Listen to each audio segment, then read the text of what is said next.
Hey everybody, it's Exodus Master X. Welcome back to another episode of Sly 2. In the last episode, we broke into our arpeggio's blimp and found out that Neela was actually conspiring with Clockwork all along. And in this episode, let's bring it into Clockwork once and for all.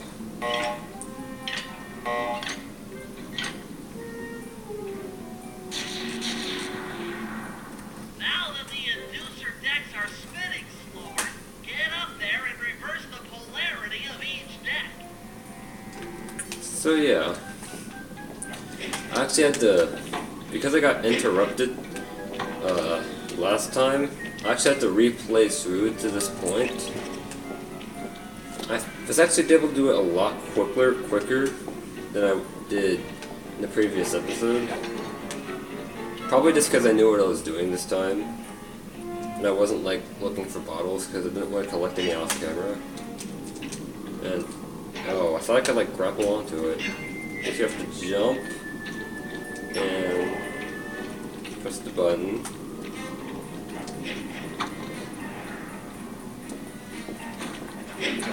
Anyway, a couple other things I found out were, first of all, you don't really have to go on Clockwork at all to get to the control. I'm not doing very well here.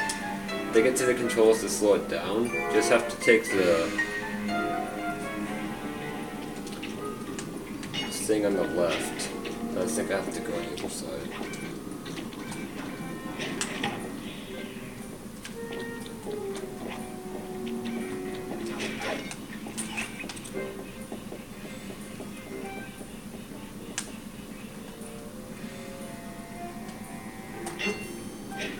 And don't. Oh, I did it too early. How much do I have to replay? I also found out that if you're standing right next to where Arpeggio and Neela are, when Bentley, after you take the last snapshot, whenever Bentley's like says, "I can't believe it, Neela's here too," or whatever he says, he just kind of, the camera just kind of randomly turns around. I thought that was kind of weird, because Sly doesn't even look in there. Just the camera does. It makes sense from a gameplay perspective, but not from a story one. And can I make it? No, I did not. And I don't know why Sly decided to stop paragliding there. It's probably a controller thing. I've had this one for a few years. It's probably getting old. And this is still the best PS2 controller I've ever had. It's actually an Emerald controller. I got it for the same price. Like, I was up on Amazon for the same price as a regular one. So I was like, yeah, sure, why not? Because I was looking for one after my previous two weren't really working that well because... Well, actually I have four now. One of them was the first controller I ever had. That worked well for a long time, but kind of stopped working because of overuse, I guess. And the other one never really worked that well, but it worked like good enough. So I decided to get like a brand new one, and that's what happened. And I have a fourth one that's a GameStop controller. I actually haven't. It seemed to be fine when I tested it, but according to the 12th Kind, it's not very good. And then again, he doesn't like any game. He doesn't like any PlayStation 2 controllers, so I'm not really gonna take his word for it. Or at least it seems that way. After all, he never had. I don't think he ever had a PS2. Or 3, or 1, or anything.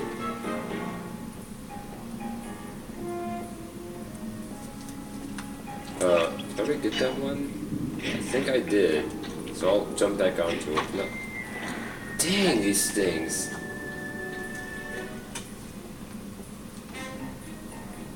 Okay, I did not already get this one.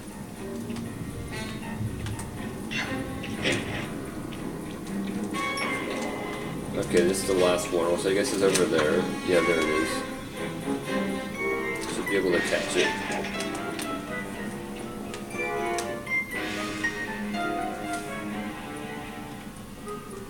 It's a bit of a thunderstorm outside. So you might hear that. I don't know if you will though.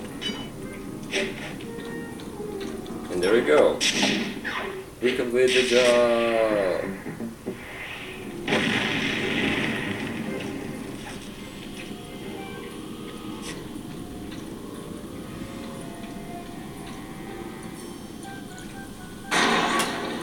What's all this then?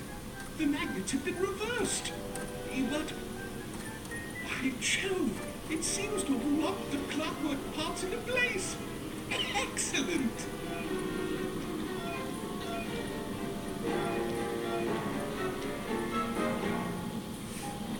Sly Cooper! Of course this would be your doing. Ah, Mr. Cooper. No doubt you believed a reversal would pull the old bird apart, eh? But it seems to have had quite the opposite effect. I'm truly grateful. When fully powered up, I'll join myself to a circuit and be born anew. All this because you can't fly. You're pathetic. Immortality! Immortality is what I seek. The other Claw Gang members were much too short-sighted. They were satisfied using the clockwork parts to drive their various trivial schemes. But not me. No. I saw them for what they really were. The keys to life eternal. So, what?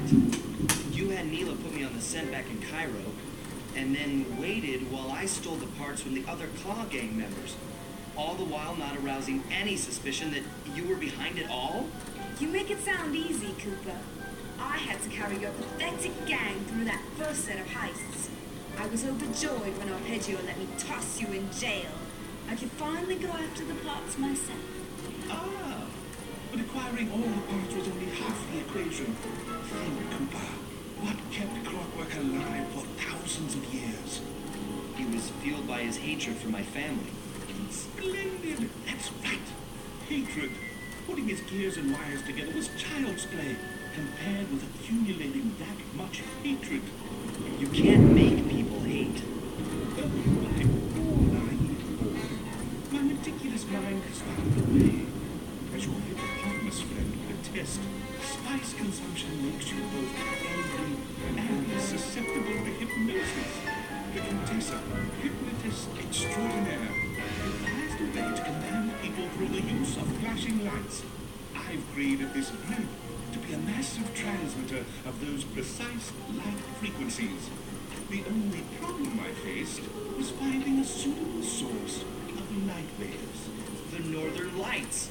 You've been collecting Northern Light energy so you could hypnotize everyone beneath the blimp. Ah, hypnotize those who had eaten food covered in illegal spice. Thank goodness for Dimitri. Through his nightclub, he got the whole city to consume the spice. You're going to Paris to unleash a hypnotic light show of hate. That's outlandishly cruel. Cruel, perhaps, but necessary to give clockwork the spark of immortality. Ah well, my new body awaits me. Be a dear, Neela, and keep him covered. Ta-ta! Stupid Arpeggio. I don't cross the Cooper gang, Interpol, and Carmelita. What made you think I wouldn't do the same to you?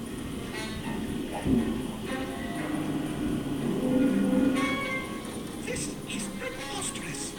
You're my protege, not the next candidate for my immortality. I demand you exit the clockwork frame or...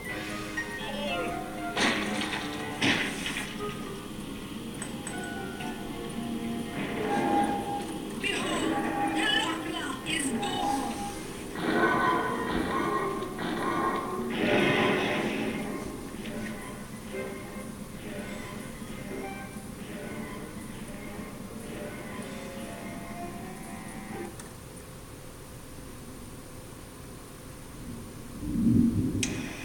As we all know, things are looking grim. Neela has joined herself to the clockwork frame and the Union has produced Clockla. She's out and free to terrorize the world. This blimp is still in motion to Paris. I could only assume Arpeggio's autopilot will activate the hate hypnosis light show. If that happens, there'll be no stopping Clockla. She'll be immortal. but we still have a chance. In her new form, she'll need to draw a lot of energy from this blimp's engines to stay strong. If we can disable the engines, that should be enough to weaken her to a state in which we can attack. Getting at these engines will require all three of us to work together in perfect harmony. We've pulled off some tough jobs in the past, but they were just a warm-up round for what we'll be going through tonight. Yeah, this game's plot is definitely darker than the first one. That's for sure. Alright, I don't really want to risk trying to get another job done since I'm only planning on recording one day today. So I guess I'll just collect some bottles.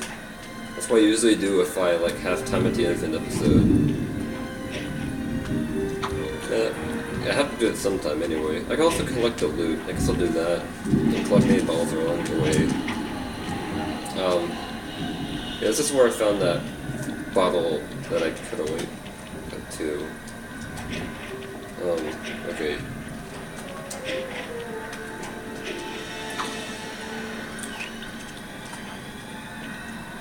So I kind of like how they turned the plot points of the first game and made them like play out in a much darker scenario here. I haven't played Thieves of Time yet, but of the first 3 games in the Sly Cooper series, this one definitely has the best story. Like, there's no real argument. Well, yeah, there's always an argument. But in terms of like just the darkness of the situation, it's definitely the darkest. I guess that's the... Although whether darkest means a good thing or a bad thing or neither, depends on who you are.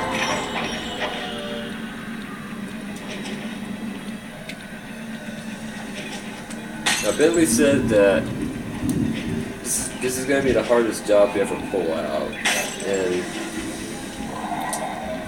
I don't remember much about the levels in this. That might just be the case, so it really makes you kind of wary. So now we have this abomination flying around and bombing you. Does not make this any easier. Clearly. Like I said in the last episode, this is the most confusing level in the game to navigate. So I'm actually kind of having trouble finding the clue. I think one of them is here. Or in a place that looks like here. Yep, there it is. Okay. I don't know how much time I'll have. And I also don't know how to get back to the safe house. This could be a problem. Might as well grab that bottle and get rid of the helicopters.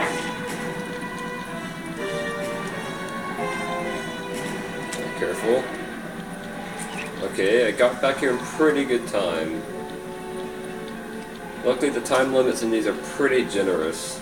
You just have to hold R1, R1, that's what I should call it because it's the one button. But in fact, don't even take the time to pickpocket this guard. Because I do need money to get the last 6 powers of the game. I was planning on grinding for that off screen after this episode, actually. Because since school itself hasn't started yet, I have time to do that, because I don't have any homework. Alright, Feral Pounce. I like this one. I'm not sure if I like it. Yeah, I'll go ahead and do that. It's kind of like the long jumping bar. It's a good way to get around. You can double jump with it, so it gives you a greater jumping distance.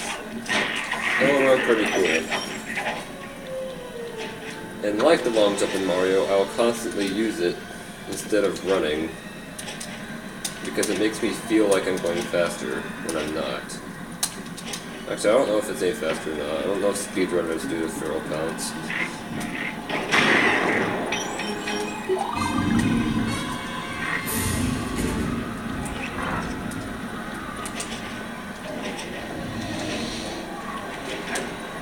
So I guess I could just talk about how I do plan on doing this. Maybe this is a bit like jumping the gun a bit, but I do plan on doing a let's play of the third game in the series. After I come out of my hiatus, which, like I said in the last episode, I'm planning to be around November. This could change, it could be pushed back a month. Is it? Oh, I thought I saw a bottle, but it wasn't a bottle. Because I want to do that with a capture card. Capture cards is something I have very little experience with. One time, at a party with me and my friends at the 12th Kind's house, we tried to record footage of us playing Super Smash Bros. Brawl, and it was a travesty because the poor quality video, the audio is like ridiculously desynced. Oh, I hear it. I heard it. No, I think I'm just going crazy. There it is. Okay. I'm hiding. Okay.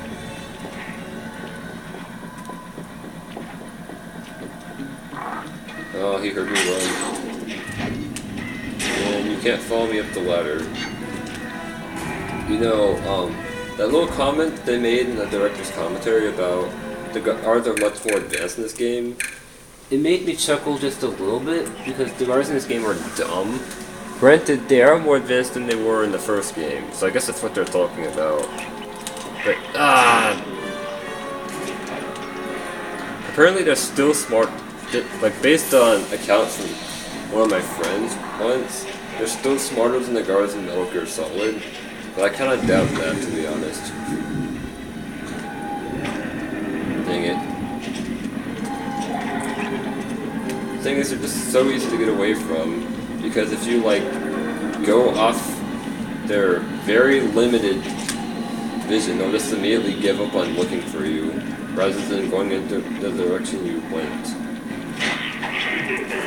I don't remember if the Sly 3 guards are any better, although I have played that more recently than this, so I'm not sure why I don't remember that. I just haven't paid attention to it. Alright, I think there's only 2 pieces of loot in this level. And there's a bottle.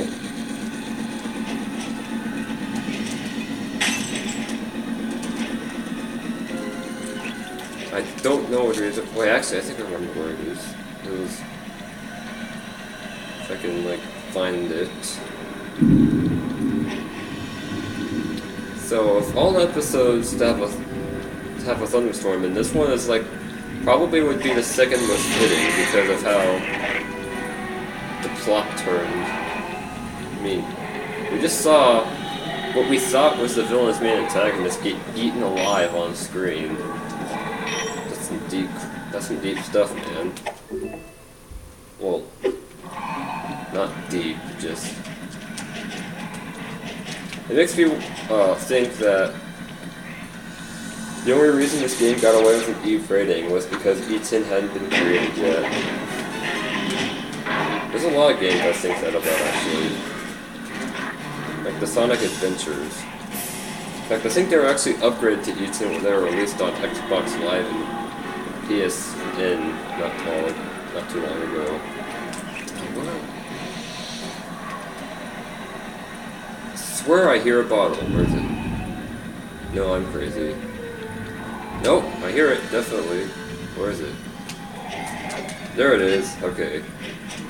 I should probably stop doubting myself. Alright, I guess I'll wrap it. I'll go ahead and end it there for this episode since we're running out of time. Next time on Slide 2, we'll do the jobs in the area and not spend the last 10 minutes of the video collecting bottles. See you guys then.